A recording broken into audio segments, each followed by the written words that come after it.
World cup का semifinal था और अजहरुद्दीन कप्तानी कर रहे थे कि अचानक बीच मैच में ही फैंस ने खिलाड़ियों पर बोतल फेंकना शुरू कर दिया और फैंस इतना बेकाबू हो गए कि स्टेडियम के कुछ हिस्सों तक में आग लगा दी। ये देखते हुए फील्डिंग कर रहे श्रीलंकन खिलाड़ियों ने मैदान से बाहर जाने में ही अपनी गनीमत समझी। खिलाड़ियों की सिक्योरिटी को देखते हुए मैच रोक दिया गया और मैच का फैसला आने से पहले ही नाराज फैंस की वजह से अधूरे मैच में श्रीलंका को विजेता घोषित कर दिया गया और इस तरह टीम इंडिया का वर्ल्ड कप फाइनल में पहुंचने का सपना सुलगती आग और फैंस के हंगामों के बीच दफन हो गया। 1983 वर्ल्ड कप जीतने वाली हिंदुस्तानी टीम 1996 वर्ल्ड कप की प्रबल दावेदार मानी जा रही थी। ग्रुप स्टेज में बड़ी टीमों को हराने के बाद क्वार्टर फाइनल में डिफेंडिंग चैंपियन पाकिस्तान जैसी दमदार टीम को हराकर सेमीफाइनल में पहुंचने वाली इंडिया ने अपने पैरों पर खुद ही कुल्हाड़ी मार ली थी। बता दूं कि वर्ल्ड कप के मैच में बेकाबू होते फैंस और स्टेडियम में आग लगने की खबरों से क्रिकेट की दुनिया में कोहराम मच गया। इस मैच में इंडियन खिलाड़ियों ने सिर्फ अपनी इज्जत ही नहीं गंवाई थी बल्कि इस हादसे की वजह से दुनिया भर में हिंदुस्तान की किरकिरी भी होने लगी थी। ये इंसिडेंट है 1996 में होने वाले वर्ल्ड कप के सेमीफाइनल का, जिसमें इंडिया और श्रीलंका आमने सामने थी। श्रीलंका इंग्लैंड को जबकि इंडिया पाकिस्तान को हराने के बाद सेमीफाइनल में पहुंची थी।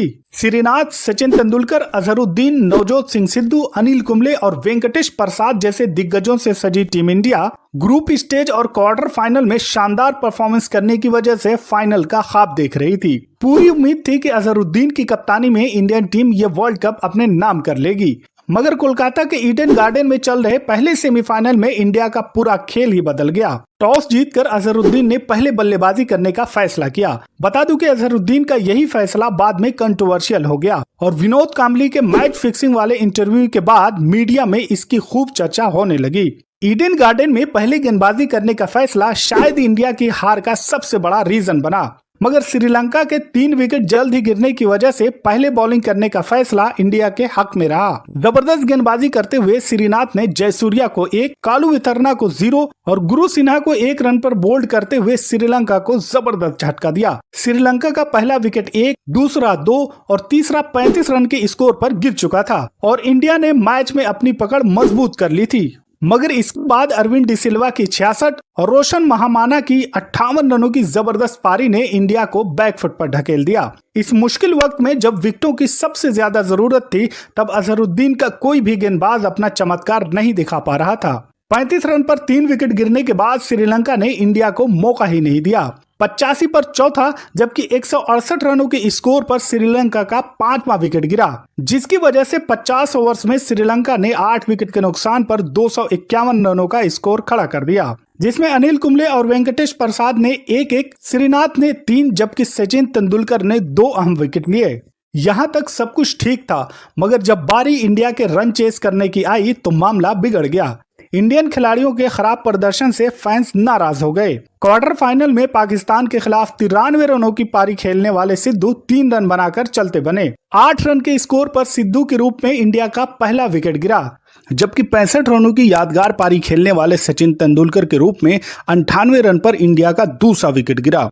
इस वक्त तक इंडिया काफी मजबूत पोजीशन में थी, मगर इसके बाद तो इंडियन बल्लेबाजी की मानो जान ही निकल गई और महज 22 रनों के अंदर इंडिया ने अपना 6 विकेट गंवा दिया। नए बल्लेबाज अजहरुद्दीन 0 पर धर्मसेना का शिकार हो गए। इंडिया ने जहां 101 रनों पर अपना चौथा विकेट गंवाया था, वहीं अब 120 के स्कोर पर 8 विकेट गिर चुके थे। विनोद कांबली 29 गेंदों में 10 रन बनाकर क्रीज पर मौजूद थे और अनिल कुंबले अभी अभी बल्लेबाजी करने आए थे, जबकि दूसरी तरफ विकेटों के गिरने के साथ साथ स्टेडियम में मौजूद फैंस का गुस्सा भी बढ़ता जा रहा था। खिलाड़ी इस तरह अपना विकेट गंवा रहे थे जिससे सब हैरान थे, क्योंकि ये विकेट इतना भी खराब नहीं था कि इंडिया जैसी मजबूत टीम के 6 बल्लेबाज महज 22 रन के अंदर आउट हो जाएं।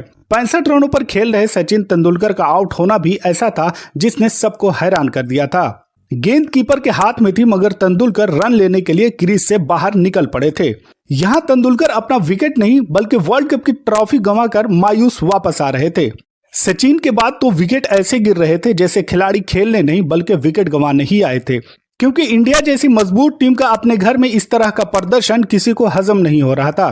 सचिन ने 65, सिद्धू ने 3, मांजरेकर ने 25, कप्तान अजहरुद्दीन ने 0, श्रीनाथ ने 6, मुंगिया ने 1 और आशीष कपूर 0 पर आउट होकर वापस जा चुके थे। 8वां विकेट गिरते ही फैंस के सब्र का दामन टूट गया और अचानक से ग्राउंड पर बोतलों की बारिश होने लगी। बेकाबू होती भीड़ को देखते हुए फील्डिंग कर रहे श्रीलंकन खिलाड़ी घबरा गए और अंपायर के रोकने के बावजूद भी फील्ड से बाहर जाने का फैसला किया।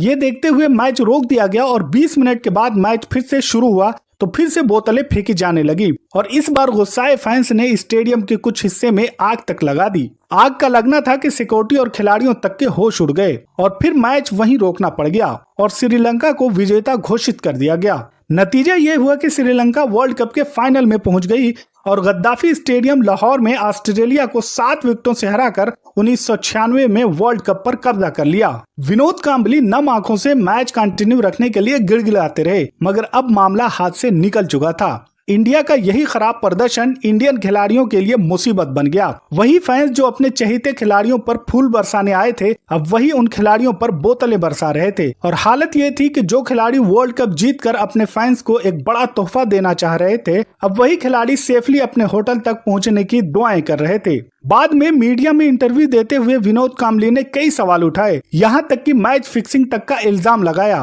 और कहा कि अजहरुद्दीन को टॉस जीतकर पहले बल्लेबाजी लेनी थी, मगर उसने बॉलिंग करने का फैसला किया। मगर अजहरुद्दीन ने विनोद कांबली की बातों को सिरे से नाकार दिया और कहा कि यह कलेक्टिव डिसीजन था। फील्डिंग किस वजह से ली जब डिसाइड किया गया था रात को और दोपहर को मैच शुरू होने से पहले कि हम लोग बैटिंग ही करने वाले थे? जो स्टेटमेंट है मैं समझता हूँ कि बहुत घटिया और थर्ड क्लास स्टेटमेंट है। ये टीम डिसीजन था, बट कोच भी कह रहे हैं, लेकिन मैं समझता हूँ जब टीम मीटिंग हो रही थी शायद कामली सो रहे थे। इंडिया तो वर्ल्ड कप से बाहर हो गई थी, मगर इंडिया का बड़ा कारनामा यह है कि 1996 के वर्ल्ड कप में 523 रन बनाने वाले सचिन तेंदुलकर टॉप स्कोरर रहे, जबकि 15 विकेट लेकर Anil Kumble highest wicket taker रहे। इस पूरे मामले पर आपकी क्या राय है, कमेंट में जरूर